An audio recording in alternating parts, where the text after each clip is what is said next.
दोस्तों इस वीडियो में मैं बात करने वाला हूं आरबीआई के उस नए नियम के बारे में जो आपके फिक्स डिपॉजिट और सेविंग अकाउंट दोनों के ऊपर सीधा असर डालने वाला है। ऐसे में अगर आपका पैसा बैंक में है और आप एफडी कराने की सोच रहे हैं तो ये वीडियो आपके लिए बहुत ज्यादा इंपॉर्टेंट होने वाला है। दरअसल आरबीआई का कहना है कि अभी अलग अलग बैंक अपने हिसाब से डिफरेंट तरीके की ब्याज दरें सेट करते हैं, जिससे ग्राहक भी कंफ्यूज हो जाता है कि किस बैंक पे कितने % ब्याज मिलेगा, कहां पे फिक्स डिपॉजिट करें, सेविंग अकाउंट खोलें।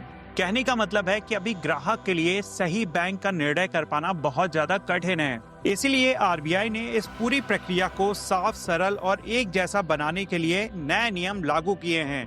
यानी कि अब आपको 1 लाख रुपए की धनराशि पर सभी बैंकों में एक तरीके का ब्याज देखने को मिलेगा।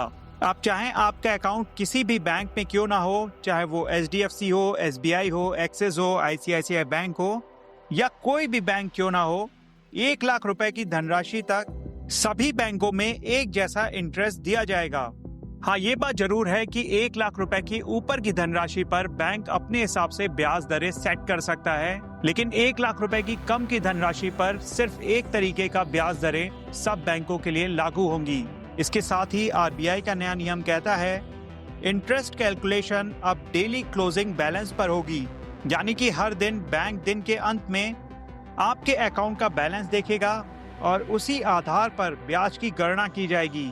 इसके साथ ही फिक्स डिपॉजिट को लेकर भी आरबीआई के द्वारा कुछ बड़े बदलाव किए गए हैं, जैसे कि अगर किसी ने मैच्योरिटी से पहले अपना फिक्स डिपॉजिट तोड़ा तो उसकी ब्याज दरें 0 भी हो सकती हैं। इससे पहले क्या होता था कि अगर आप मैच्योरिटी से पहले अपना फिक्स डिपॉजिट तोड़वा देते हैं तो बैंक की तरफ से आपको थोड़ा बहुत ब्याज दे दिया जाता था, लेकिन अब ये ब्याज जो है 0 भी हो सकता है।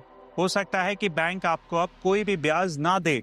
आरबीआई के नए नियम के अनुसार फिक्स डिपॉजिट की अब न्यूनतम अवधि 7 दिन रखी गई है, यानी कि 7 दिन से पहले की एफडी आपको किसी भी बैंक पे नहीं प्रोवाइड की जाएगी। इसके साथ ही अगर आपकी मैच्योरिटी हॉलीडे पर होती है तो उस पर आपको अलग से ब्याज भी दिया जाएगा। कहने का मतलब है कि अगर आपकी एफडी किसी छुट्टी वाले दिन मैच्योर होती है तो पैसा अगले कामकाजी दिन मिलेगा, लेकिन छुट्टी वाले दिन का ब्याज भी आपके अकाउंट में जोड़ दिया जाएगा। और अब आरबीआई का नया नियम कहता है कि एफडी के बदले आपको किसी प्रकार का गिफ्ट, वाउचर, ये सारी सुविधाएं नहीं दी जाएंगी। इसके साथ ही अगर आपने किसी बैंक में एफडी कराई है तो भारत में उस बैंक की हर शाखा में एक ही ब्याज दर लागू होगी। तो दोस्तों ये थे आरबीआई के कुछ नए बदलाव जो आपके सेविंग अकाउंट और फिक्स डिपॉजिट पर लागू होने वाले हैं। उम्मीद करता हूं दोस्तों ये वीडियो आप लोग को पसंद आया होगा। इस वीडियो में इतना ही रखता हूं, फिर मिलता हूं अगले वीडियो में। This is me Shalabh Dixit signing of.